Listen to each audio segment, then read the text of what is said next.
race. We often talk about how lucky we are to have found another.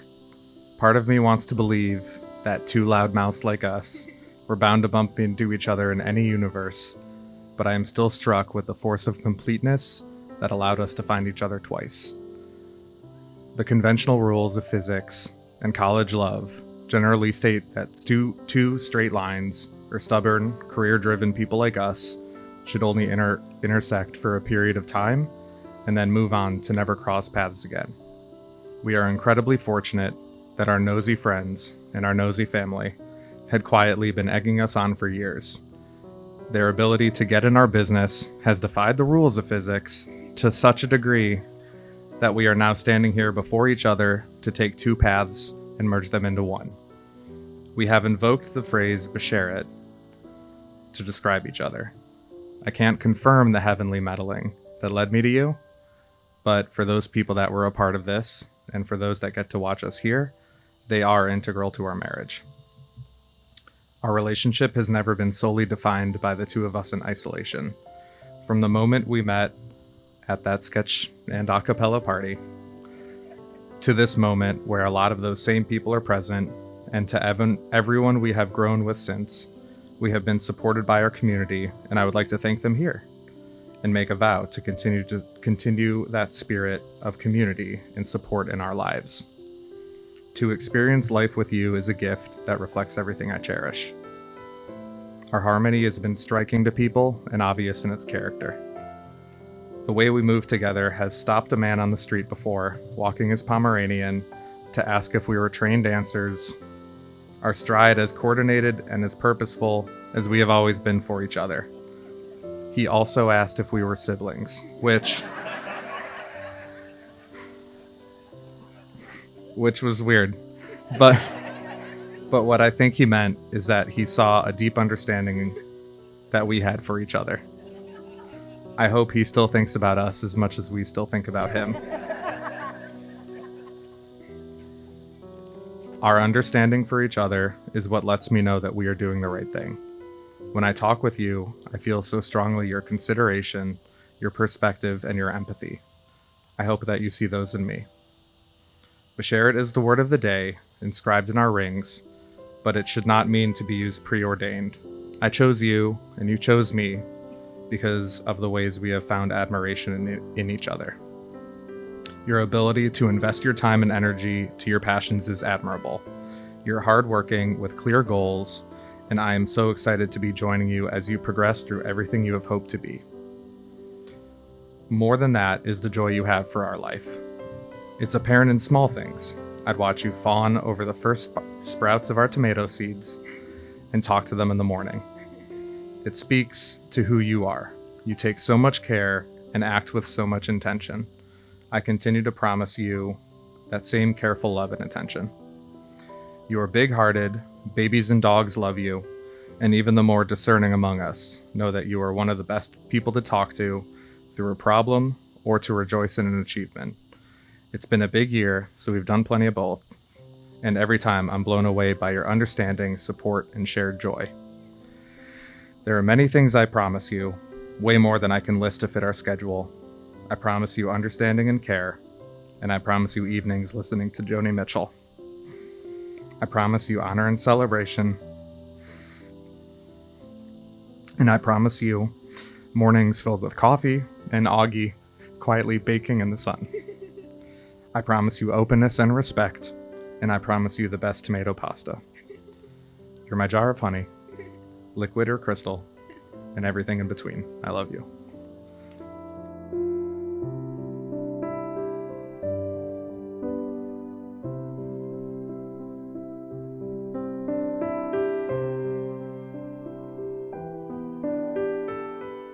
Here we are. This is a dream come true. It feels like we were just kids when we met, but we shared a love for each other that was deeper and more honest than one would have expected for two soon-to-be college grads running around New Orleans. Our relationship launched us into the world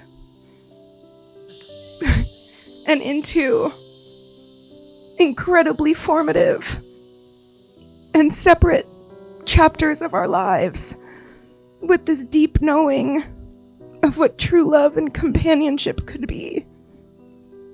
We had the opportunity to grow up and experience the world with the confidence that if we found it, a standard so graciously set by one another, we'd know it was real. How kind of us to set that bar. We built beautiful lives filled with fulfilling friendships, meaningful work, and vibrant communities. And then somehow, in this wild world, life brought us back together as more fully formed versions of ourselves, ready for each other again. When we reconnected, you were everything I fell in love with so many years ago. And through our years apart, you had beautifully matured into this spectacular version of present-day you that I got to fall in love with all over again.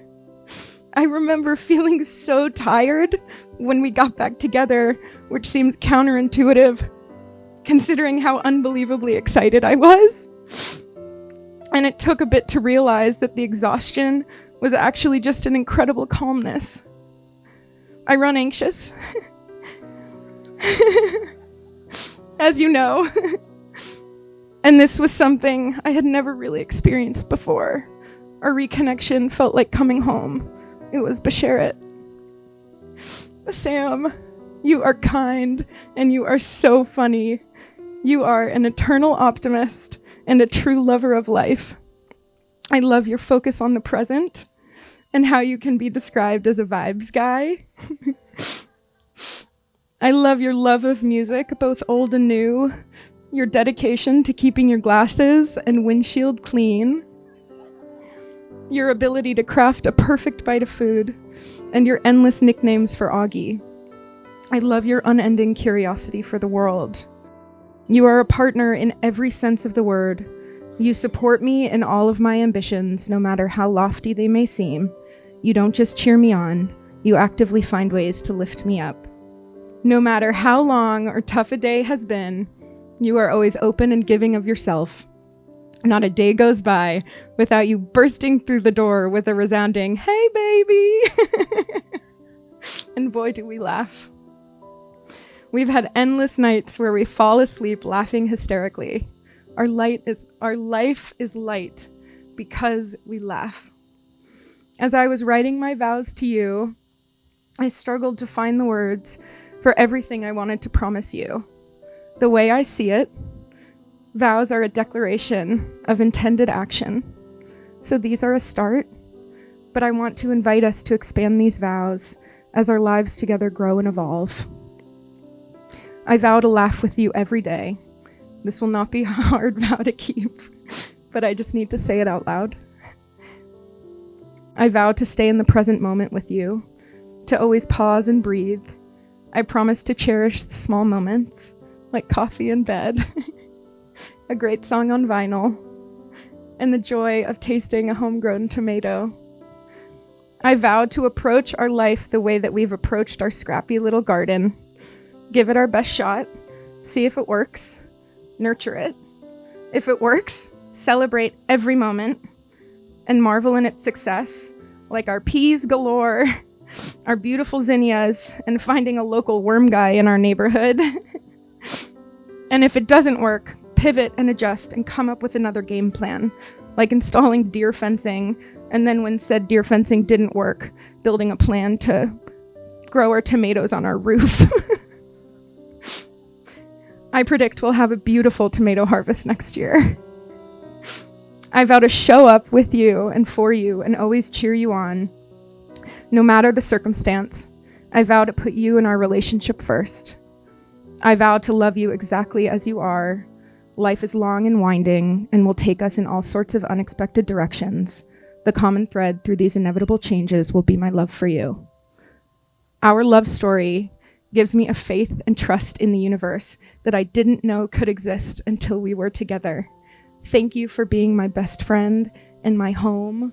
I choose you always and will do so every day. I love you.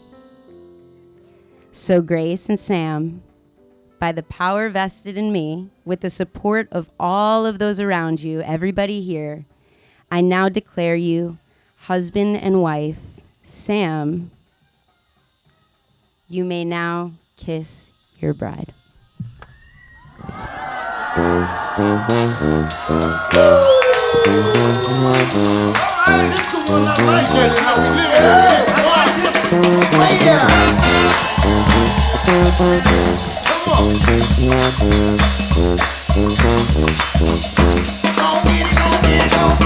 Get it out of there, I'm living wrong. Get it out of there,